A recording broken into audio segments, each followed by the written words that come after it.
One of the greatest historical cities of India was Kanchipuram. It was close to the busy port of Mamalapuram and was the capital city of many kings over the centuries. Kanchipuram is one of the 7 most holy cities for Hindus in India. It is mentioned by the Sanskrit poet Kalidasa of the 5th century as one of the greatest cities in the country. It was visited in the 7th century by the Chinese pilgrim scholar Xuanzang. Many famous Buddhist philosophers and thinkers were born here, including Bodhidharma, who introduced Zen Buddhism in China at the Shaolin Temple in the 6th century. The Pala river actually comes from Andhra and it goes through Kanchipuram till it meets the sea at Mamalapuram. So ships would dock at Mamalapuram and then many of them could come up, the smaller ones definitely could have come up all the way to Kanchipuram, since it is also referred to as being on the river. Of course, the Pala today has silted up. But the moment we go to Kanchipuram, now we're well into the 8th century with Rajasimha, the most important king at that time, we see with the Kailasnath temple there a very well-planned monument. It is contained in a rectangle of walls, and the walls have tiny little shrines set into them. And in the middle of the paved compound is the main temple itself. This consists of a linga sanctuary with a tower, a pyramidal tower above, and the sides of the sanctuary have these deep niches. They're almost like shrines in themselves, in which different aspects of Shiva are portrayed. The problem with this temple is that it was built not in granite, but in a type of sandstone that was not very strong. So many of the sculptures have become very poorly worn, and they were on many occasions covered with plaster. The plaster has now been taken off, and now we can appreciate better some of the original types of sculptural devices. The entire complex of this royal temple is grand and lavishly sculpted. Rampant lions, a royal symbol of the Pallavas, are made everywhere. They display the vigor and courage of the spirit within us to fight the demons of our ignorance.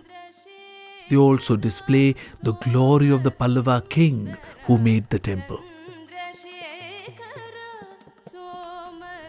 As the worshipper moves on the outer ambulatory path, shrines are made here.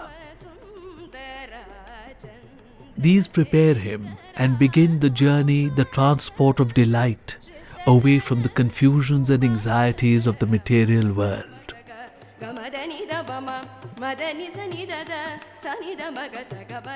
The shrines made in the outer walls of the sanctum house large images of Shiva. These are among the finest and most elegant ever made in India. We see images of Shiva's cosmic dance, the Tandava. This was a favorite theme with Rajasimha.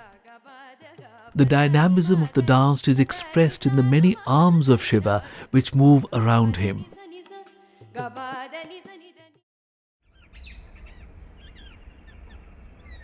The Vaikuntha Perumal temple, dedicated to Vishnu, was made at Kanchipuram in the second half of the 8th century by King Nandivarman II. The Vimana or tower is taller than that of the Kailashnatha temple.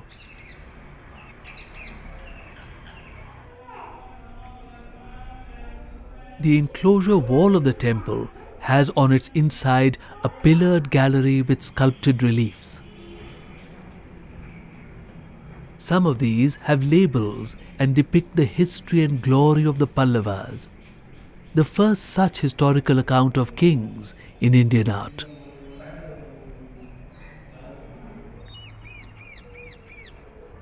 This is an extremely well-planned monument. It is also contained in a rectangle of walls, and here the walls are completely covered with continuous reliefs.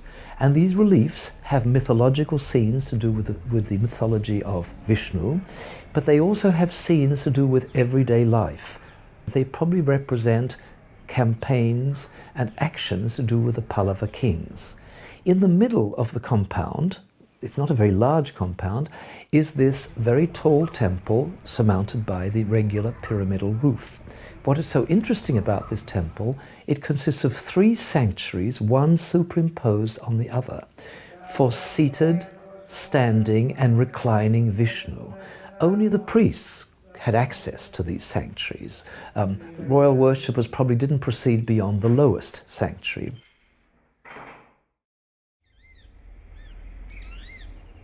I think a lot of civilization, South Indian civilization, has started in this area, because in Kanchipuram, we know that Ashoka had built a stupa over here. And the fact that so many people came from different parts of the world to trade means that there was a booming economy. And interestingly, although the Palar has gone, if you take the ancient route of the Palar, which can still be seen from the geological survey maps, you can see the old course of the Palar river, and along that old course are so many Pallava temples. So that means the entire region between Mamallapuram and Kanchipuram was a very well settled area. One thing very important in this area is that agriculture really took off. The Pallavas also built, I don't know how many tanks, artificial irrigation tanks, and I know that about 93 of them were all interconnected, so that the overflow from one went to another. This was a very big center of Buddhism, Jainism, Vaishnavism and Shaivism. So I think Kanchi's importance in the history of Tamil Nadu and probably even of South India is as a center of religious development, because they had entire monasteries and very strong cult followings over here. The city probably has more temples than any other city or town in India.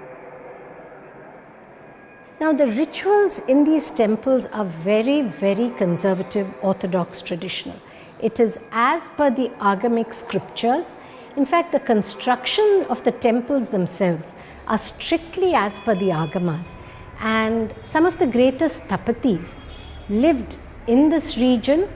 In fact, temples built in the United States or anywhere else, they take a Stapati from Kanchipuram even today to build the temple.